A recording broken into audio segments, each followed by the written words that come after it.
Kita itu tahun 2008 menggagas pembatasan jumlah kementerian negara untuk menghindari konsep dibagi-baginya kekuasaan melalui kabinet dengan sangat besar dan angkanya tidak masuk akal. Sehingga buat kementerian lebih dari yang diinginkan saat ini. Nah, menurut Abang itu tanggapannya seperti apa? Kan itu akan jadi ladang untuk para pejabat itu korupsi harus seperti apa? Dua undang-undang, baik itu Kementerian Negara maupun undang-undang anti-pres, itu soal bagi kekuasaan. Ada beberapa indikasi bahwa ini hanya fokus kepada ruang kepentingan teman-teman partai politik, terutama koalisi pemerintah. Pertama, pembahasan undang-undang ini miskin partisipasi publik. Kemarin ada anggota DPR yang mengatakan mana aturan partisipasi itu di seluruh tingkatan. Rupanya anggota DPR lupa undang-undang yang mereka buat sendiri. Di Undang-Undang Perubahan Pembentukan Peraturan Perundang-undangan disebutkan bahwa partisipasi publik itu berlangsung di 5 tahapan pembentukan undang-undang. Dan itu tidak dilakukan di dalam pembahasan undang-undang ini. Jadi ini murni bicara sekedar kepentingan publik, bukan keinginan masyarakat.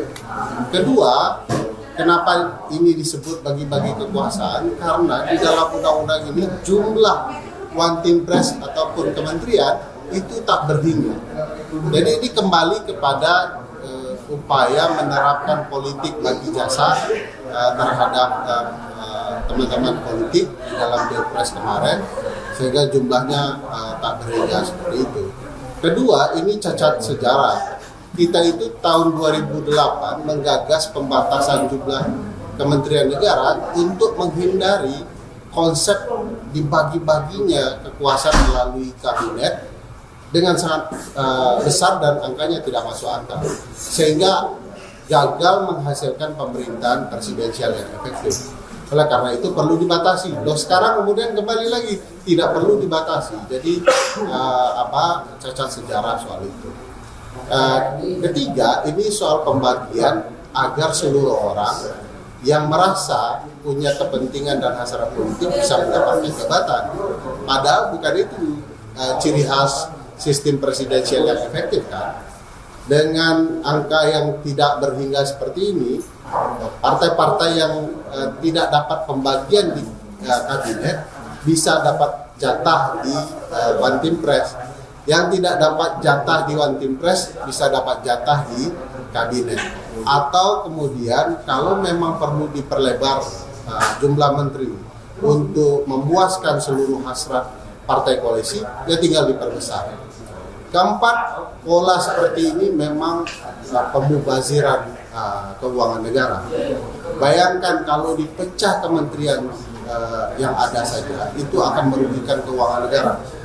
Nomenklatur berganti, artinya kop surat berganti, nama di depan gedung kementerian berganti, baju diganti, emblemnya, dan angka untuk mengganti kop surat saja di seluruh Indonesia bisa miliaran untuk satu kementerian yang dipecah.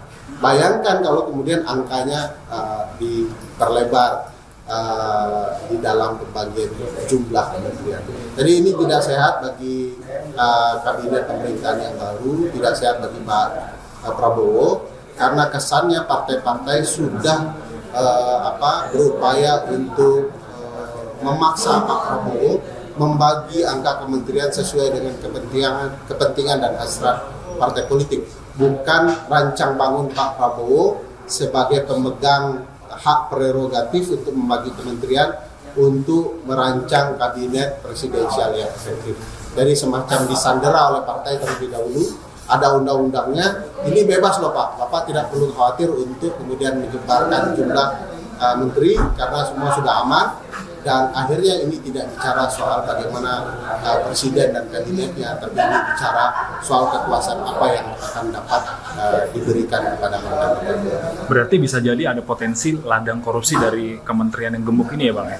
Oh iya, seluruh proses bagi-bagi kekuasaan penyimpangan bukan bicara prinsip konstitusional agar ada kabinet yang efektif. Potensial di korupsi, namanya disimpangkan ya. jumlahnya akan besar, tidak bicara kemanfaatan. Jadi penyalahgunaan kewenangan untuk kepentingan personal itu juga bisa dikatakan korup, ya, menyimpang. Ini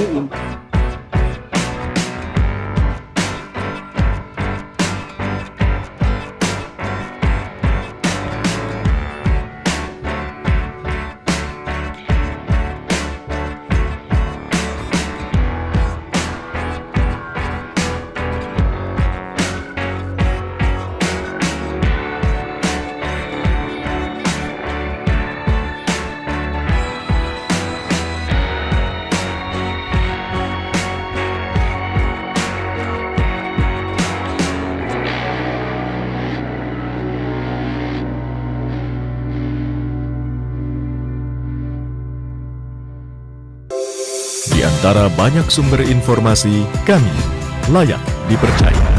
Karena kami menggali lebih dalam, berpihak pada kebenaran, berpegang pada data dan fakta, agar layak Anda jadikan referensi. Kompas TV, independen, terpercaya.